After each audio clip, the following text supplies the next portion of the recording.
guys, how are you? This is Loise. Welcome back to my channel. I hope you're well and safe wherever you are. Merry Christmas. No, my friends. Today I want us to talk about Canadian immigration 2024, and I want us to address 9 categories of immigration that will continue to bring a lot of people. And the next video will be about the occupations that will bring lesser people going forward to this country. You know, you've heard me say that Canada has over 50 immigration pathways. It's true, because we have so many subclasses of immigration. So these are the main 9 programs that I want you to focus on, see what works for you. Of course, this is again my opinion from my own research, my own observations, just being an active participant in this industry for the last so many years. Okay. I am a regulated Canadian immigration consultant and I'm based in Calgary, Alberta. Please, this is not legal advice. This is education purposes only. Should you need that advice, should you have questions, do you need clarity, are you feeling overwhelmed by the information out there, please head on to my website www.milelaimmigrationservices.ca and book a consultation. Yes, I only meet people who have booked consultations through the website. Okay guys, so which are these categories? Category number 1 that will continue to bring a lot of people is the skilled worker program, or programs rather, through the express entry. I think that continues to be one of the government's priority going forward. However, we have seen some changes, not everybody in that category. So it's people who qualify under the new category-based occupation. So we are talking about people in healthcare, people in STEM occupations. The French category specifically, that's going to be a rising star going forward. Transportation, agriculture, and technology. Okay, so if you are in those categories, please, I think it's time now. You want to clean up your boots, guys, dust off your boots and restart that immigration dream, because you have very good chances and the government is really dedicated. We've seen with the express entry these days, they have some of the fastest processing times, especially for people who've been invited as PR through express entry. We've seen whereby they are making sure that exactly 6 months after you apply for your PR, you are landing in Canada as a permanent resident. So guys, that just tells you that this government is committed. Okay. Yeah, so that class. Number 2, provincial nomination programs will continue to grow and bring a lot of people going forward. And the reason I feel they will do that is because of, again, occupations in demand. We are in a time whereby everybody now is focusing on the occupations in demand and they are looking at their specific labor needs, so that we're continuing to observe that across provinces. So I believe that will continue. So make sure you educate yourself on these provincial nomination programs. Maybe seek legal advice to see which PNP you qualify for, or rather you have best chances of joining, so that you can target those, because not everybody can qualify to go, to go through the express entry. But you find that the PNPs offer flexibility, especially in occupations. The occupations in demand don't necessarily just lie through those 6 categories of the occupation-based categories of express entry. Okay. Again, people with connections to provinces, if you have family ties, if you have work experience, if you have past studies, those people are going to continue to benefit through PNPs. And therefore, that is a growing program that I invite all of you to try and pursue one way or another, right?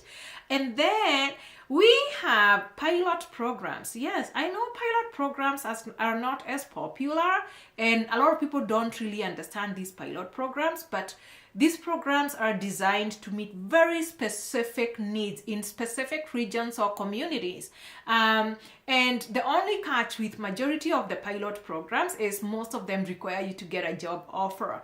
So I find that if you are in these communities and you meet the requirements, these communities or regions are going to continue to target. One of the most successful pilot program was the Atlantic Immigration Pilot, which has now been upgraded to a permanent immigration program. So, and it continues to find a lot of success for the maritime provinces. We've done videos on this, so please check our other videos on the Atlantic Immigration Program.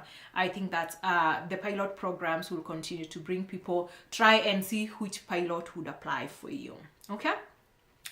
Number 4. Temporary foreign workers. Yes, believe me. And I know, you know what? I always tell people, be careful about temporary foreign workers, because that is one of the fields where there's a lot of fraud. And especially for my Africans, people in Kenya, everybody keeps telling you, go to Canada to work, go to Canada to work. That's a lie.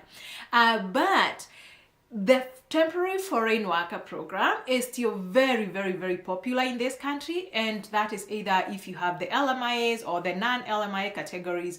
And not just that, mostly even for countries that have treaties and agreements with Canada, whether it's NAFTA, whether it's the Chile, wherever. There's a lot of countries that have agreements with Canada, and those guys continue to benefit because you find that they are easy to get jobs as long as there's a certain type of an agreement between you and the country and Canada. So check whether you would qualify under the temporary foreign worker class. I always tell people we don't help people get jobs, and majority of the jobs you will need either an LMIA, and very few jobs will be non-LMIA. Okay, guys.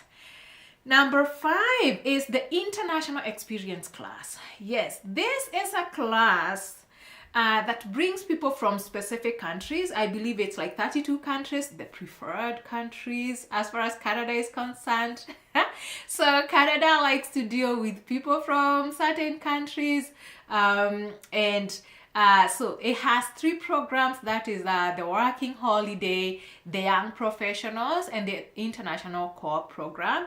So most of those countries are in Europe. My friends, I know Africans who get lied to by agents who keep telling you, oh, you go as a working holiday. You're not coming on a working holiday from Africa. There is no country that fits that category. But yes, a lot of people from those countries that participate, we continue to see that the government is really motivated to bring a lot of them, because they're able, some of them are even just able to come here and look for work, and once they get that Canadian experience, then they can apply under the Canadian International class. Okay, the other good class that may benefit a lot of you is the Canadian Experience class. Yes, so this one mostly benefits past students in Canada or people who had a previous work permit. Maybe you're an accompanying spouse of an international student, or you've studied in Canada, you got the postgraduate work permit. As long as you have attained that work experience in Canada, that class continues to grow. And the government this past year has been hinting about bringing up new programs that are going to retain international students in Canada, because these are people who have already settled here. They are accustomed to, to the life here, the weather, everything. They know the Canadian way of life. So I believe that going forward, the government is going to prioritize on trying to retain students who have graduated in this country, or people who at least have work experience in this country. So again, as I said, I know international students is getting tougher, but as much as it's getting tougher, students will still come here. So those people who get the chance to come here, I believe that majority of them will be retained, and therefore they will be immigrating as permanent residents after that. Okay, guys. Now the other one is family reunification. Canada is big on reuniting families. That is, spouse or sponsorships. children sponsorship. So we see that they continue to prioritize bringing families of Canadians just to give them that sense of community. So families of people in Canada, please try and see who you can sponsor, whether it's through marriage or your children or, anything. So that is one class of immigration that will continue to grow. Of course, I just mentioned about the study permit, and I know this may look a bit contradictory. I'm not trying to be contradictory.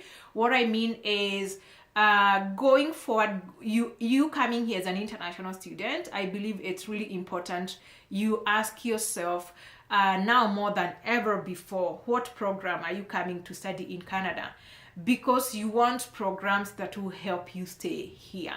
So students who are taking occupations in demand, whether it's in the province or through the federal program, those students will continue to get retained, and those numbers will continue to grow as long as they are taking the occupations in demand in Canada.